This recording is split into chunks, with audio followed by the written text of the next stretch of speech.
Yeah. Okay. Hello everyone. Walking Copenhagen. I had a 12 hours walk last Saturday. 6 days ago.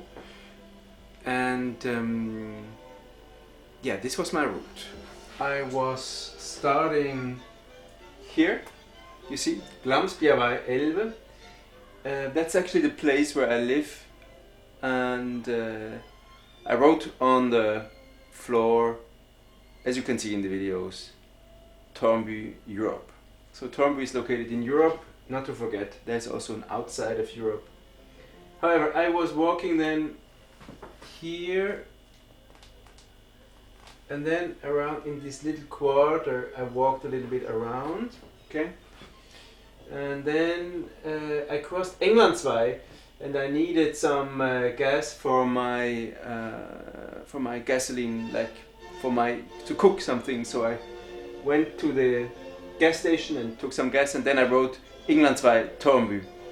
In Tornby there are a lot of streets referring to other countries, to other nations. There is Ugandavej. I didn't find a Kenyavej actually, but lots of Africa, America, Netherlands, Haarlem. So I was walking here down, and this is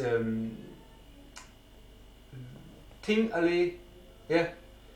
And then a lot of streets that I had not known before. Tornby is really big and consists of a lot of little neighborhoods.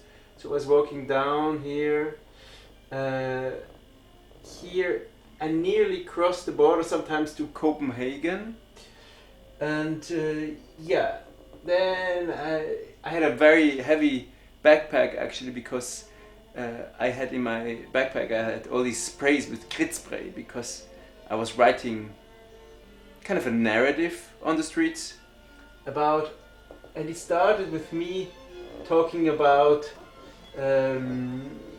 Calvin. Calvin is a friend of mine, and he lives in Tornby. And when I was very, very fresh and new in Tornby, I made a performance from his flat, and it was a distance-specific collaboration, this specific performance and I was performing with a friend in Stuttgart, Germany. And then in his flat I asked, can I have this, can I have that? And he said, don't be a stranger. So that was a very important moment where, in Tornby for me. I walked around the whole airport, this area.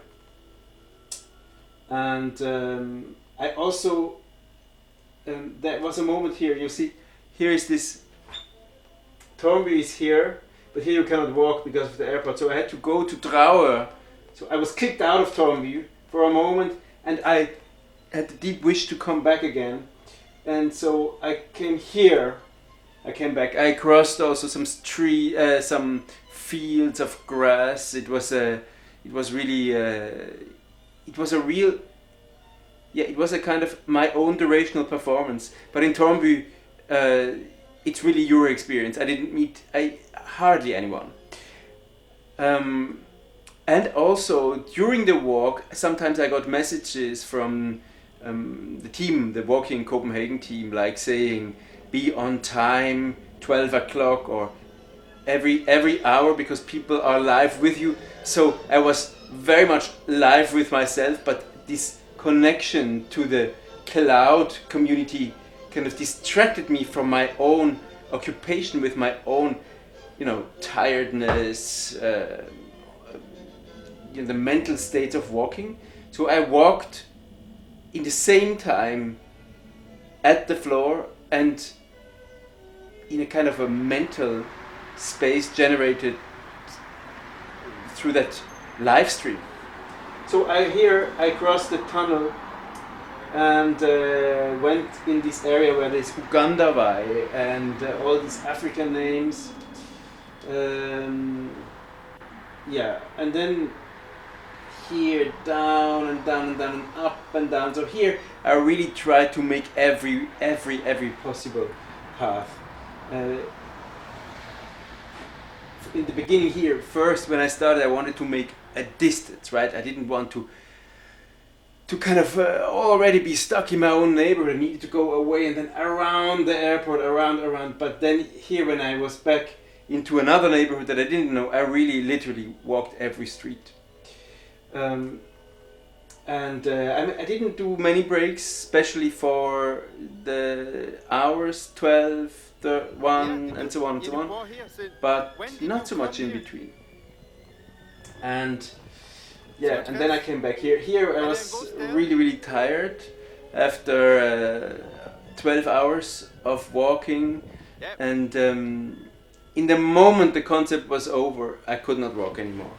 So I had to take a taxi. Har du en familie? Yeah, that was basically the experience. It turned out that it is about a narrative. It turned out to be a narrative of being a stranger in Denmark. Especially in Storby, I must say I can feel it. Okay. I can really feel it that I'm not from here. So I really speed up learning Danish, and I speed up. I hope but you can't get out of it. My friend, who is from Kenya, with 2 daughters here in Storby, he lives alone in his flat. He kind of mirrored this to me in a very strong way, and I miss him. I have not seen him since a long time. I don't know where he is. That's why I wrote MIA on the street, missing in action. And I hope we meet each other again. It was for you.